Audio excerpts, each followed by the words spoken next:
Olá pessoal, dando continuidade à nossa última aula, hoje nós vamos estar fazendo a instalação do Linux Debian 9.2 em Dual Boot com o Windows 10. O Windows 10 foi instalado na nossa videoaula anterior, se você não viu, dá uma olhada aí no canal, e agora em Dual Boot, né, com a mesma instalação lá do Windows 10 que está aqui, nós vamos instalar também o Debian. A gente vai clicar aqui, primeira coisa, né, a gente vai alterar lá no boot, no computador real seria uma alteração na ordem de boot. Aqui na máquina virtual nós vamos lá, selecionamos a máquina, vamos em configuração, armazenamento, vou vir aqui no CD, né, que está lá o CD do Windows 10, e vou trocar lá, vou clicar lá no CDzinho para trocar, selecionar o arquivo na pasta e vou selecionar a minha imagem do Debian 9.2. Dou um OK aqui, tá com a outra imagem. A ordem de boot já tá para inicializar no CD, né? Então ele vai inicializar direto no CD aí do Debian 9.2. Beleza. Inicializou. Ele já vai inicializar na instalação.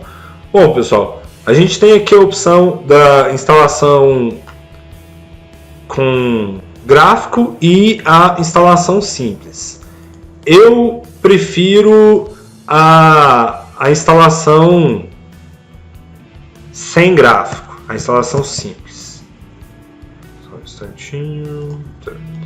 Então, eu prefiro aí a instalação aqui simples, porque ela é menos poluída. Com gráfico vai ter mouse, vai ser mais bonitinho e tal. Então eu prefiro a simples aqui. Eu instalo, dou Enter, mas você pode ir na outra também, vai ser muito parecido se você quiser. Escolho a linguagem do meu sistema, português Brasil. Aqui é o movimento com a setinha do teclado, né, do para baixo para cima. Brasil, português brasileiro.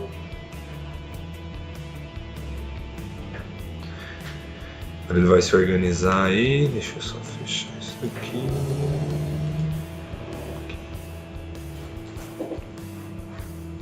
Eu nem vou pausar nessa parte aqui, pessoal, porque é bem rapidinho aqui. Já vai aparecer as configurações pra gente. Bom, lembrando, né, em Dual Boot aí, e eu já tinha deixado um espaço de HD não particionado separado aqui para o nosso Debian, né? Então eu já vou estar instalando o Debian naquele espacinho que ficou. E eu já vou estar ensinando para vocês no Debian aqui a criar duas partições. O nome da máquina eu vou deixar como Debian mesmo. Um domínio, né, igual lá em cima fala, ó, seria como se você tivesse um site, né, .com.br, alguma coisa assim. Então, sei lá, né, gti.com.br, se a gente tivesse esse domínio. Mas no caso eu não tenho, eu só dou um Enter e continuo.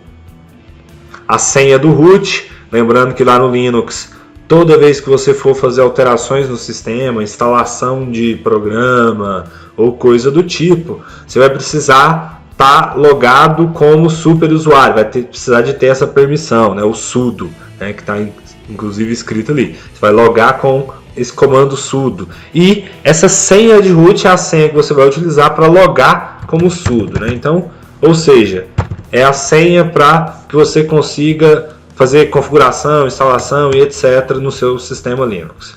Vou lá mandar continuar, coloquei a senha, mando continuar, repetir a senha. Essa senha não precisa ser a senha do usuário comum, é porque aqui ele está criando um usuário administrador, né, que é o sudo, e agora a gente vai criar um usuário comum. Eu estaria criando, por exemplo, aqui o usuário Carlos, né, no meu computador. O nome da conta desse usuário, eu posso colocar um nome de conta diferente, mas aqui eu vou pôr o mesmo nome que o nome do usuário, Carlos, e uma senha para esse usuário. Como eu disse, essa senha não precisa ser a mesma do root. Aliás, pode ser e é preferencial que seja diferente, né? Porque já vai ser a senha de um usuário que não é o root. Aqui não é igual no Windows, que a gente fica sempre já logado no usuário administrador, né? No Linux não. A gente vai estar logado sempre no nosso usuário e para fazer as alterações a gente vai se logar lá no terminal como administrador, como sudo ou superusuário. Selecionar a região aqui para ele organizar o fuso horário, né, o relógio. Selecionei lá Goiás. É bem rápido essa parte aqui também, então não vou estar pausando. E a gente já entra na parte mais relevante aqui. Aqui, pessoal, é parecido lá quando a gente foi formatar com o Windows 10, que tinha lá a opção de instalação expressa, né, que ele ia instalar direto o Windows na partição que tinha e pronto. Aqui é a mesma coisa, né, assistido, usar maior espaço livre contínuo, ele já vai instalar logo e na partição que tiver lá e pronto. E a gente tem a opção manual, que é a que nos interessa, que a gente vai poder lidar com o disco, com as partições e etc. Mesma coisa de ir na avançada lá no Windows. Ó, e aqui como que fica pra gente? Percebam o seguinte, ó, eu consigo verificar aqui a partição, lá o HD primeiro, né, o que estou selecionando aí, o HD de 59.1, né, 60 GB que eu tinha feito. E já tem duas partições nele, uma partição de 524 MB e uma partição de 31 GB.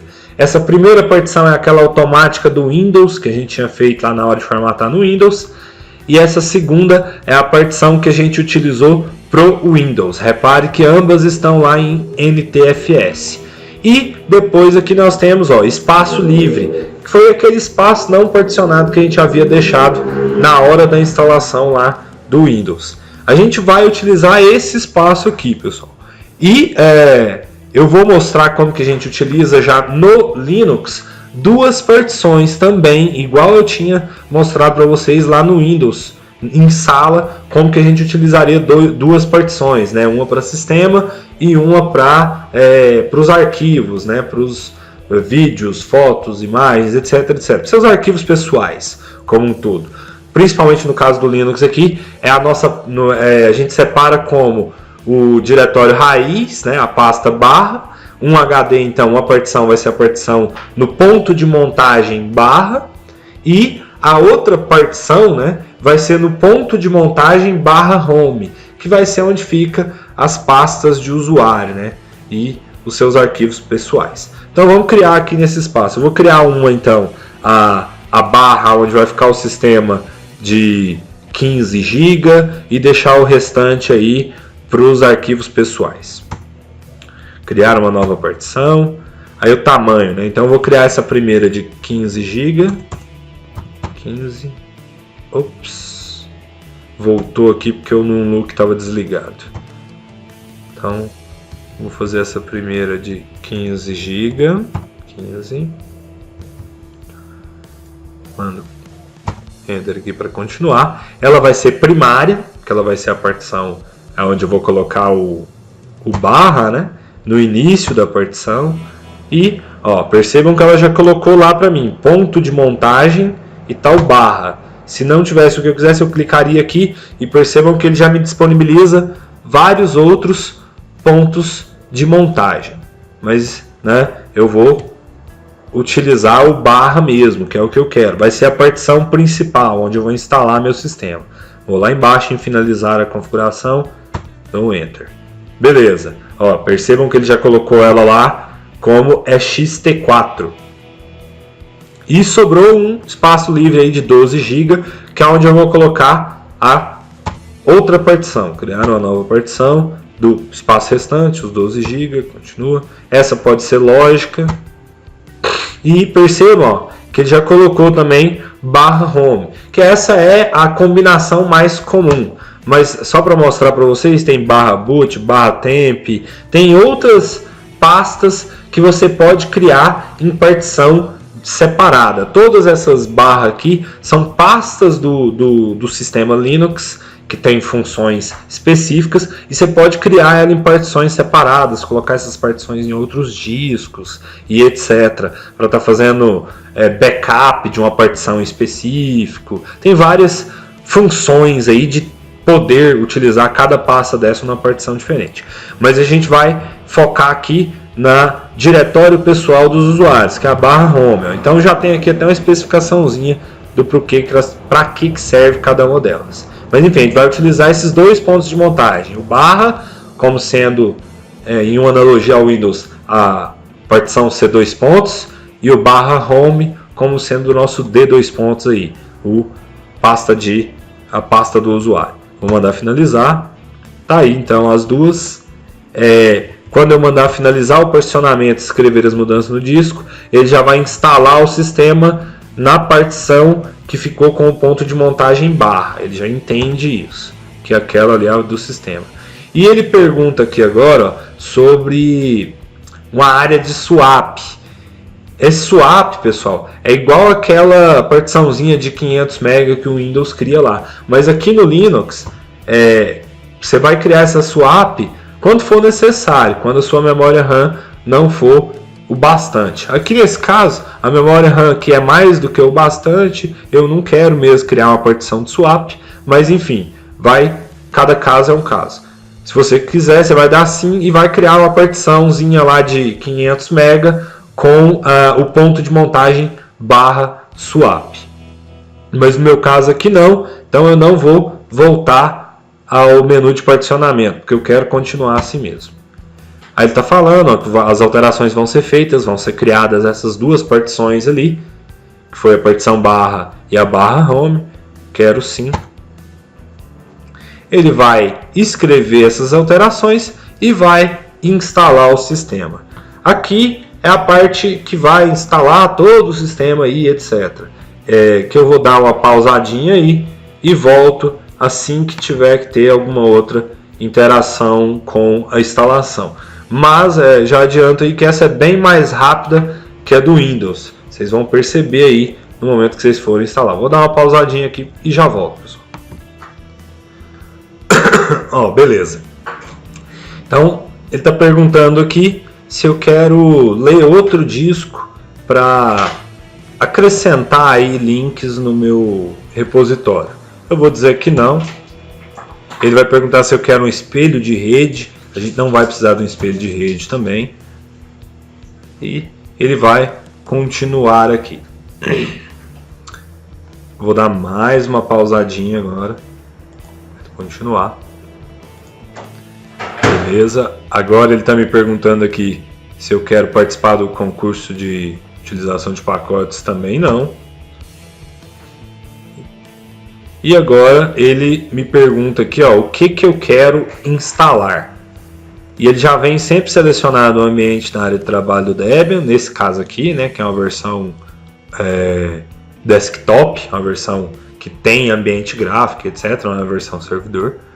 E ele vem aí com servidor de impressão e utilitários de sistema padrão já marcado. E a gente vai escolher uma interface gráfica. E aí, interface gráfica, cada uma vai ter as suas peculiaridades aí da interface. Por exemplo, a Cinnamon é uma interface gráfica parecida com o Windows 10, como o pessoal fala. A XFCE é uma bem simplesinha, é a que eu utilizo no meu notebook que vocês veem aí em sala. A Gnome, se eu não me engano, é a mesma do Ubuntu, que parecido com a do Ubuntu que vocês utilizam nos computadores aí no laboratório, né?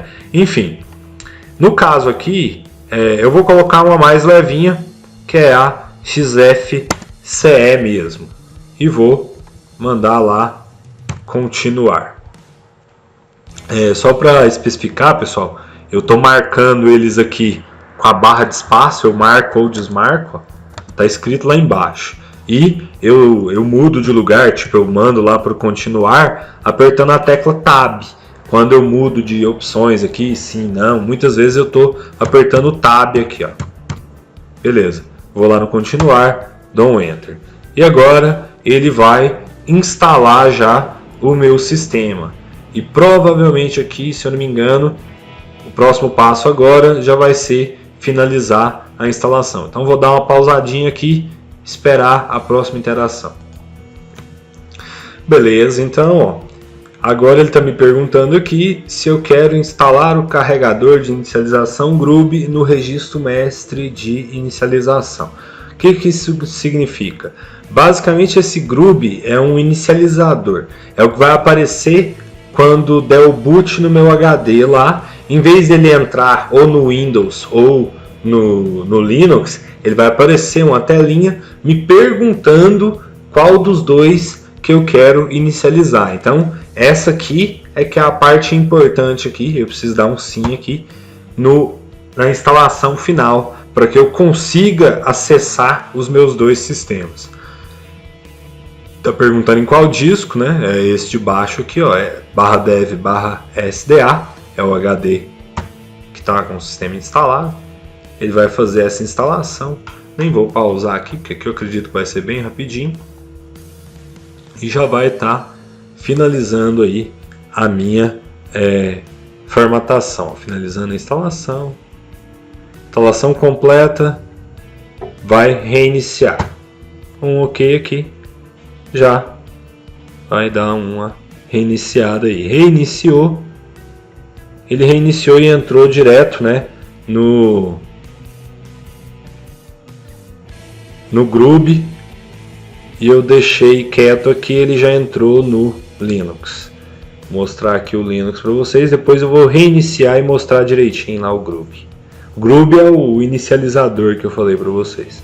Está inicializando o sistema, ele demora um pouquinho aqui, ó. Tá lendo os discos e tal. Mas ainda assim eu acredito que ele seja mais rápido para inicializar que o Windows ainda. Aí eu coloco o usuário e a senha que eu tinha criado lá na instalação. E iniciando. Primeira abertura ele vai perguntar aqui. Aconselho altamente a usar a configuração padrão, que ele já vai vir com a barra, com as aplicações, com os negócios aqui. E tá aí, ó. Essa inclusive é a interface que eu uso aí.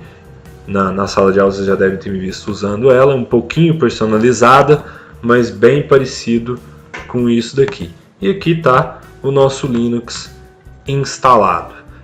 A nossa próxima videoaula, eu acredito que vai ser um reforço a algo que nós vamos fazer em sala aí, que é os primeiros passos após a instalação do Linux, né? O que a gente precisa instalar, como que a gente atualiza repositório e etc. Então, eu vou só desligar ele aqui, reiniciar, né?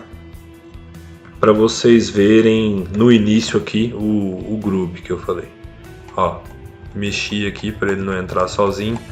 Percebam lá, ó, a primeira opção é o Debian, opções avançadas aqui do Debian e depois o Windows 10.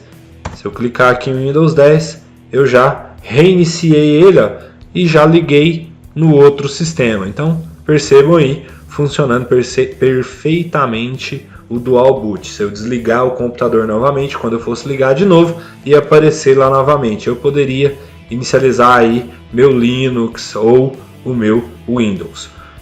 A critério de curiosidade aí, se alguém estivesse perguntando, mas os sistemas de arquivos são diferentes, eu vou conseguir ler o HD de um no outro, como é que é isso? Bom, é o seguinte, aqui no Windows, ó, quero até mostrar isso para vocês rapidamente.